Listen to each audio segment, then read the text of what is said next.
yang hai dengar bapak dia yang hai dengar dia di awal ju. Menan. Mati je kau nyok dah sok-sok ikut kau. Nyok wo.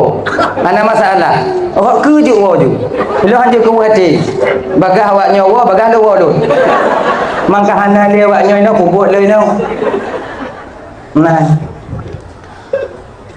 Adinyo abang yang tukang telepon tuan geu pegah masalah sumayang.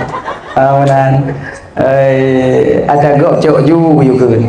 Sumayang be dengai.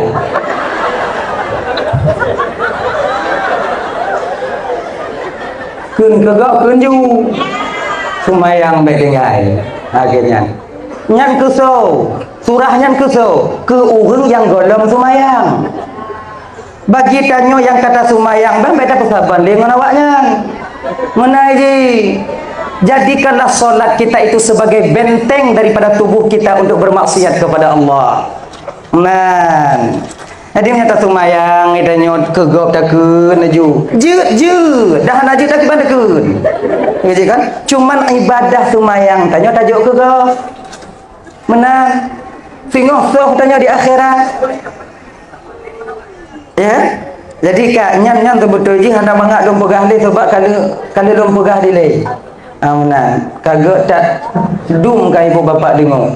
Cuman malamnya ingin tuan sampaikan tentang tamsilan di ketika Rasulullah perjalanan dari Baitul Lahmi menuju Masjidil Aqsa bang tuan Bandung.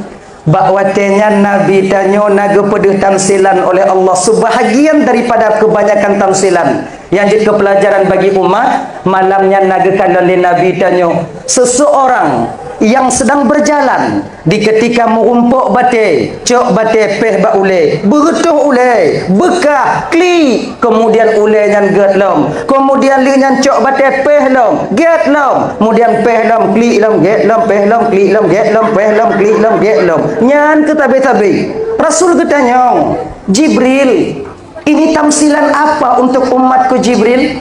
Muhammad, itu tamsilan untuk umatmu Muhammad yang bu'o untuk melaksanakan solat. Kayaknya abang-abang dan tuan malamnya momen memperingati Isra wal Mi'raj di Kupinang Bronyo dak je sumayang bang be tinggai sumayang sebab sumayang nyoji kon untuk akhirat mentau. Di dunia kita butuhkan fadilah dan kelebihan solat itu sendiri.